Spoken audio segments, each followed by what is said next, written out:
I'm now joined by Dr. Mehmet Oz, who is a heart surgeon and Emmy Award-winning TV host. He's in Adana right now to draw attention to the post-earthquake situation and to the support relief efforts in Turkiye. Welcome to TRT World, Dr. Oz.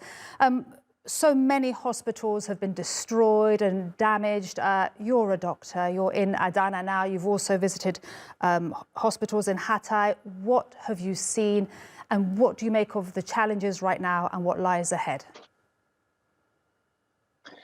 The damage on the ground is bigger than you could ever imagine. And all of us are watching the news footage, but I'm telling you, walking through the rubble, it's a lot worse than you could even think possible. And what has happened is that the first line defenders of the public, the nurses, the doctors, the first responders, they were injured in the earthquake. They either died or had members of their family that perished. So many of them are incapacitated. So lots of volunteers have flooded into the region. They're doing the best they can.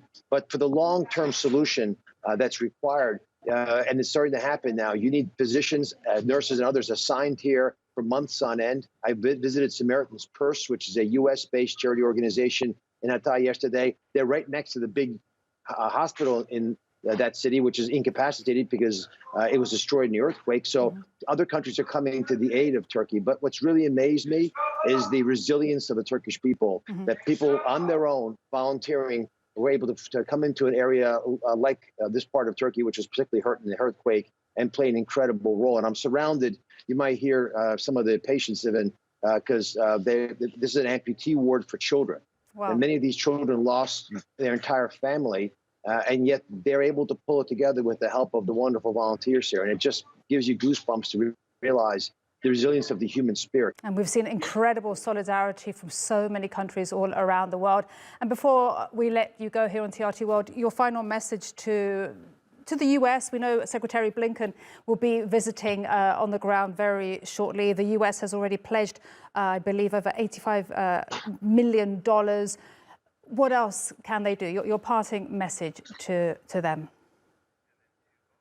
I want to encourage charitable organizations to keep coming to this part of Turkey. But the most important support is what America has started to offer, but it needs to be significant from all these surrounding countries, especially. We have to rebuild this part of Turkey. It's difficult for any one country because no one would expect this kind of damage, but the landmass, the remarkable area that was encompassed by these devastating earthquakes that continue to a lesser degree now is so big that we really want to make sure that we rebuild this part of Turkey correctly. It's also, I think, a role model for what happens when future natural disasters happen. We are safer when we do this together. We are the safety net for each other. That's the ultimate message, and I think America continues to lead the way. That's an important role that it needs to respect and honor.